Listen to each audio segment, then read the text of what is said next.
அஞ்சிலே ஒன்று பெற்றான் அஞ்சிலே ஒன்றைத் தாவி அஞ்சிலே ஒன்றாக ஆரியர்க்காக ஏகி அஞ்சிலே ஒன்று பெற்ற அனங்கை கண்ட அயலார் ஊரில் அஞ்சிலே ஒன்றை வைத்தான் அவனம்மை அழித்து காப்பான். ஓம் அனுமந்தாய வித்மகே வாயுபுத்திராய தீமகே தந்தனோ மாருதி பிரச்சோத்யாத். உலகெங்கிலும் வாழ்ந்து கொண்டிருக்கும் புது வசந்தம் டிவி நேயர்களுக்கு டாக்டர் சைதை ராஜாவின் அன்பான வணக்கங்கள். நாம் இப்பொழுது இந்த எபிசோடில் வார ராசி பலன்கள் மார்ச் 4ஆம் தேதி முதல் மார்ச் 10ஆம் தேதி வரைக்கும் உள்ளடக்கிய நாட்களுக்கு வாக்கிய பஞ்சாங்க அடிப்படையில் கிரகங்கள் 12 ராசிகளுக்கும் எப்பேற்பட்ட பலன்கள் வழங்கப் போகிறது என்பதை ஒவ்வொரு ராசியாக பார்க்கலாம் வாங்க. மகர ராசி காலபுருஷனுக்கு 10வது ராசி. உத்திராடம் 2, 3, 4 பாதங்கள், திருவோணம், அவிட்ட நட்சத்திரம் உள்ளடக்கியது. அவிட்டம் 1, 2 பாதங்கள் உள்ளடக்கியது. சனி பகவான் ஆட்சி பெறும் வீடு. இப்பொழுது சனி பகவான் கும்பத்தில் ஆட்சி பீடம், அவருக்கு மூலத்திரிகோண வீடும் அதுதான், அங்கே இருக்கிறார். ஸோ ராசிநாதன் 2ஆம் இடத்தில் இருக்கிறார். இந்த மகர ராசி அன்பர்களுக்கு 4ஆம் இடத்து அதிபதியான 4க்கும் 11க்கும் உடைய செவ்வாய் ராசியில் இருக்கிறார். 5க்கும் 10க்கும் உடைய சுக்கிரன் ராசியில் இருக்கிறார். இப்படி கிரகங்கள், குரு பகவானும் நாளில் இருக்கார். கிரகங்களுடைய சஞ்சார நிலை மிக மிக சிறப்பாக இருப்பதால் இந்த வாரம் நல்லா இருக்குமா அப்படின்னா சூப்பராக இருக்கும். ஆனால் 7.5 சனி போயிட்டுருக்கு. இந்த 7.5 சனி மகர கும்ப ராசிகளுக்கு ஒன்றும் பெருசாக தப்பு பண்ணாது. அதனால் உங்களை பொறுத்தவரையிலையும் தீய பலன்கள் தராது. இந்த மகர ராசி அன்பர்களுக்கு நீங்கள் உழைப்பை நம்பக்கூடியவர்கள். அதனால் யார் உண்மையாக உழைக்கிறாங்களோ அவங்கள பொறுத்தவரையிலையும் சனி பகவான் கெடுதல் பண்ண மாட்டார். அப்போது உங்கள் ராசி அதிபதி 2ஆம் இடத்தில் இருக்கிறது ஒரு பொருளாதாரத்தில் ஒரு திருப்பு முனையை ஏற்படுத்தும், நல்ல சம்பாத்தியத்தை ஏற்படுத்தி கொடுக்கும், குடும்பத்தில் ஒரு நல்ல சந்தோஷத்தை ஏற்படுத்தும். இருந்தாலும் 2ஆம் இடம் சனி இருப்பதால் வாக்குஸ்தானம் என்பதால் கொஞ்சம் பேசுவதில் எச்சரிக்கையாக பேச வேண்டும். கொடுக்கல் வாங்கல் எச்சரிக்கையாக இருக்க வேண்டும். ஏன்னா உங்களுக்கு 8ஆம் இடத்து அதிபதி சூரியன் வேறு 2இல் வந்து உட்காந்துருக்கார். அப்போ கொடுக்கல் வாங்கல் கொஞ்சம் எச்சரிக்கையாக இருக்கணும். மற்றபடி மறுபடியும் இந்த சனி பகவான் அந்த இடத்துக்கு வர்றதுக்கு மறுபடியும் 27 வருஷம் ஆகும்.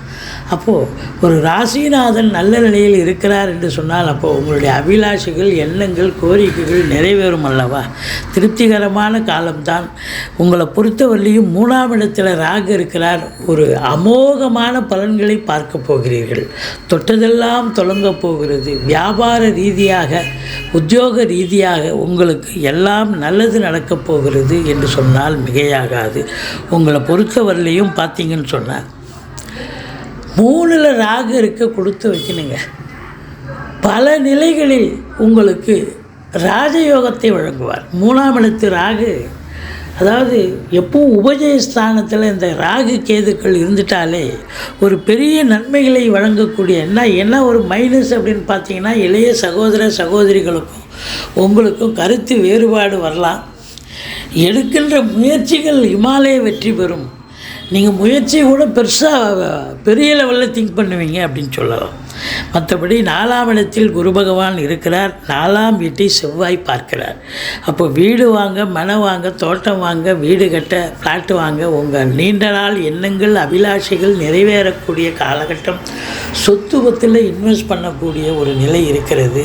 ரியல் எஸ்டேட் பிரமுகர்கள், ஃப்ளாட் ப்ரமோட்டர்ஸ், பில்டர்ஸ், கட்டிடக் கலைஞர்கள், இடம் வாங்கி விற்கக்கூடிய அன்பர்கள், இவங்களுக்கெல்லாம் ஒரு நல்லது நடக்கக்கூடிய ஒரு நிலை நிச்சயமாக இருக்குது அப்படின்னு சொல்லலாம். மற்றபடி உங்களை பொறுத்தவரையிலையும் காவல்துறை, தீயணைப்புத்துறை, மருத்துவத்துறை, இராணுவத்துறை, IAS, IPS, IFS, அதற்கு நிகரான பணியில் இருக்கும் அன்பர்கள், விவசாயம் சார்ந்த துறையில் இருப்பவர்கள், இவங்களுக்கெல்லாம் கூட மிக சிறப்பாக இருக்கும். இந்த சூரியன் சனி இணைவு என்பது இந்த சொந்தமாக கம்பெனி வச்சு நடத்துகிறாங்க. சின்ன லேத் ஃபேக்ட்ரிலேருந்து பெரிய கம்பெனி வரைக்கும் பார்த்தீங்கன்னா இரும்பு இல்லாத உபகரணம் இல்லை.